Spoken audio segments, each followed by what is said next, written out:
Minha segunda pergunta é a seguinte. A Bíblia diz em 2 Coríntios 12, de 7 em diante, fala assim, Paulo dizendo, e para que não me ensoberbecesse com a grandeza das revelações, foi-me posto um espinho na carne, mensageiro de Satanás, para me esbofetear, a fim de que não me exalte. Então é um instrumento colocado ali para que Paulo não se ensoberbecesse. Por causa disto, 3 vezes pedi ao Senhor que o afastasse de mim. Então ele me disse, a minha graça te basta, porque o poder se aperfeiçoa na fraqueza. Ou seja, Deus disse, não vou afastar esse espinho na carne, esse mensageiro de Satanás, que está esbofeteando você. Ou seja, Deus está usando o diabo aqui para manter o seu servo dentro da humildade. A Bíblia fala que Satanás, um espírito maligno da parte do Senhor, possuiu Saul e o atormentava, e o texto é enfático e não deixa margem de dúvida na expressão um espírito da parte do Senhor o atormentava, de modo que ele fazia loucuras e até tentava matar Davi. Como o arminianismo lida com essas questões? Deus não está sendo aqui o responsável pelas maldades que aquele espinho na carne, mensageiro de Satanás, estava fazendo com o apóstolo Paulo ao esbofeteá-lo?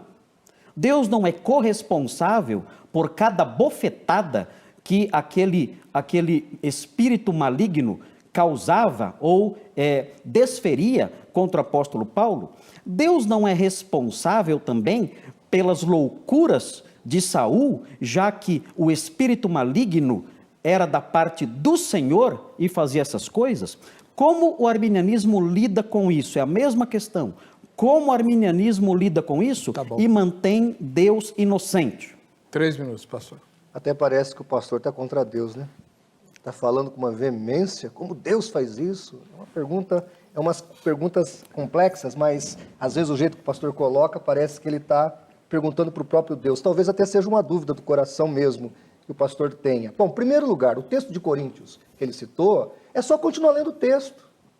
O mensageiro que esbofeteava Paulo, ele vai falar, são os falsos irmãos, eram os fariseus, os saduceus, está no contexto exegético, é só ler o texto. É o mensageiro de Satanás? Só o senhor ler o texto, está lá escrito, ele vai falar dos falsos irmãos, dos falsos obreiros, dos fariseus, dos saduceus, dos religiosos judeus. E esse espinho de Satanás, que são os falsos irmãos, muitos pastores passam por isso na igreja, né? Quantas vezes o pastor ora, meu Deus, me livra daquelas pessoas que me perseguem na igreja. Muitos pastores falam isso, reclamam disso, mas eu acho que isso é uma experiência que Deus quer que nós tenhamos, e Deus não vai livrar-nos dessa situação. Nós vamos passar por isso, nós vamos ter que enfrentar isso.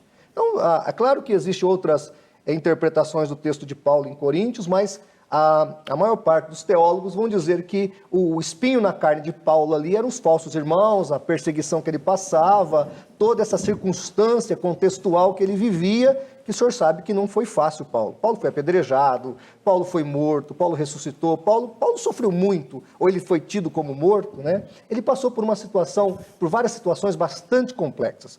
Com relação ao texto do Velho Testamento, o arminianismo, o wesleyanismo responde com a palavra permissão, sempre permissão. E por que eu foco nessa palavra, pastor Heber? Porque é muito, muito, muito diferente eu permitir alguém de fazer alguma coisa e eu decretar que alguém faça alguma coisa. É muito diferente.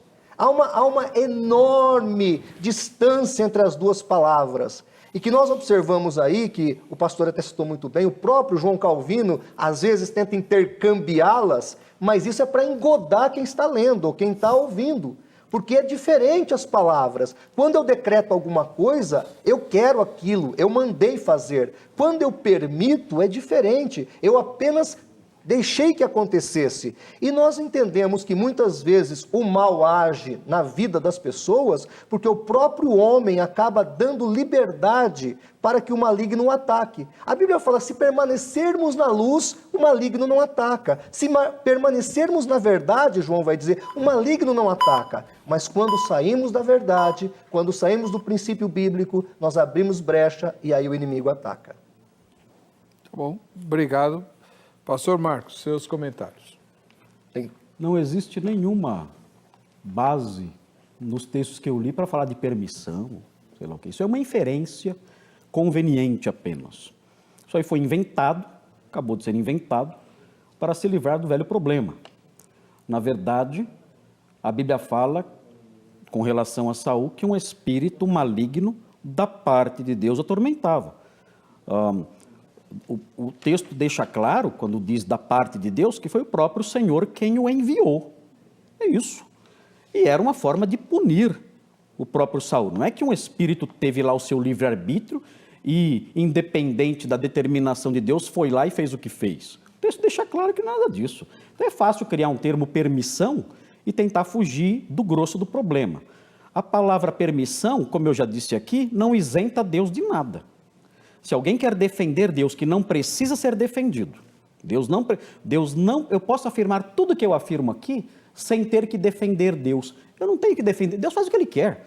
No calvinismo, Deus não tem que ser defendido. No arminianismo, sim, eles tentam defender Deus. Eu não preciso fazer isso. Eu afirmo com segurança tudo que estou afirmando aqui, sabendo que Deus é soberano, Ele faz o que Ele bem entende. Eu não tenho que defendê-lo. Eu afirmo o que está escrito e ponto final, tranquilamente. E a Bíblia diz isso. A Bíblia diz que Deus, da parte dele, um espírito perturbou Saul. E Deus faz o que Ele quer, Ele é Senhor de tudo, de todas as coisas, e Ele faz isso sem se tornar culpado.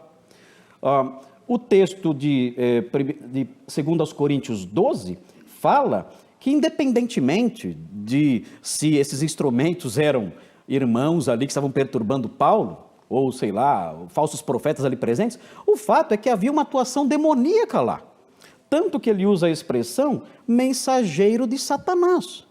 Se esse mensageiro de Satanás estava movendo homens ali na igreja, falsos mestres, para perturbar Paulo, isso é secundário.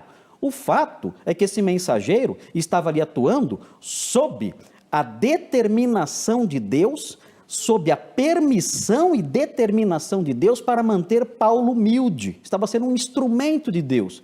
E Deus fez isso, Deus fazia isso, e Deus se manteve santo e puro, mesmo usando esse instrumento maligno, esse instrumento satânico, esse instrumento que era um espírito da parte de Satanás ali para perturbar o apóstolo Paulo. Deus fez isso e continua sendo santo, justo e bom.